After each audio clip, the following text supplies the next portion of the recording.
Hi, I'm Doug, and today I'm reviewing the single best car I've ever reviewed, this 2003 Kia Spectra. Now I know what you're thinking, how could this possibly be the best car I've ever reviewed? I reviewed an Alfa 4C and a 911 Turbo, I owned a Ferrari and an Aston Martin.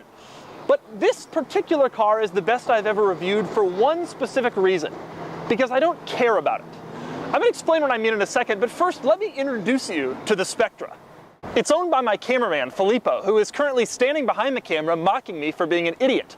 Filippo bought this car from a coworker who was moving across the country for $1, and it has a few flaws. There's this dent, there's this dent, there's this scrape, and this scrape.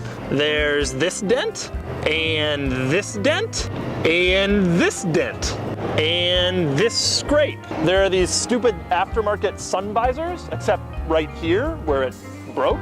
The gear lever has lost its shift boot. The parking brake doesn't work.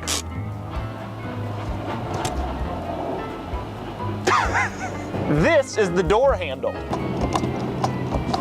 And this is the seatbelt latch. And this is the noise it makes when it starts up.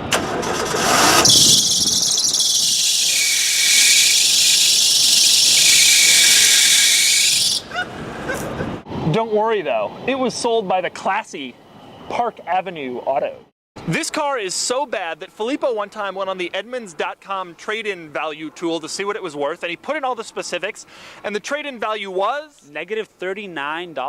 Negative $39. Now, I didn't believe Filippo, so I went on the Edmunds.com trade-in value tool, and I put in all the car specifics, and the value that I got was? Negative $39. In other words, according to Edmunds, if Filippo wanted to trade this car in on a new one, he would have to pay a dealer $39 to take it off his hands. And yet, in spite of these issues, it remains the best car I've ever reviewed. And here's why.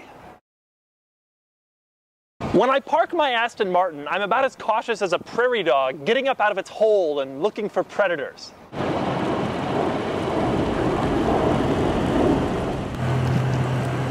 No.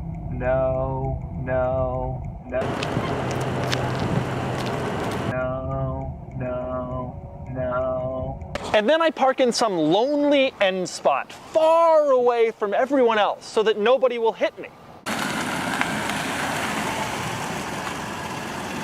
Perfect. In the Spectra, you can park wherever you want, even if it's between a Ford Escort and a semi-truck. You also don't care about minor annoyances like shopping carts hitting the car.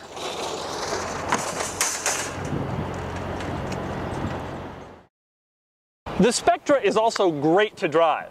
I mean, really, it's horrible to drive. But in the Aston, you have to go carefully around every little pothole and road bump.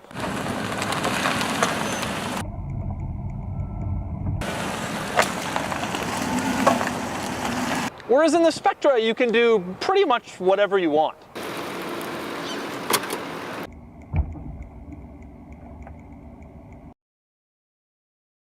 And then there's maintenance.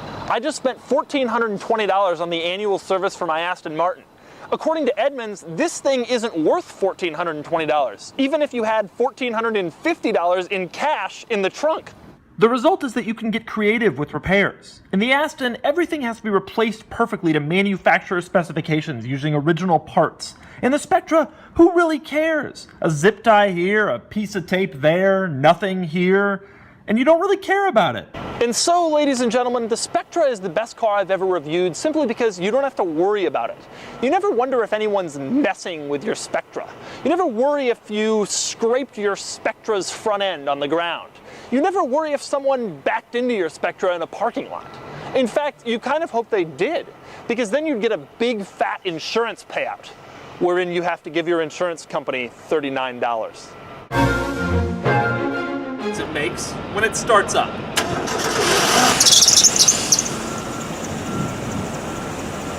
Where's the noise?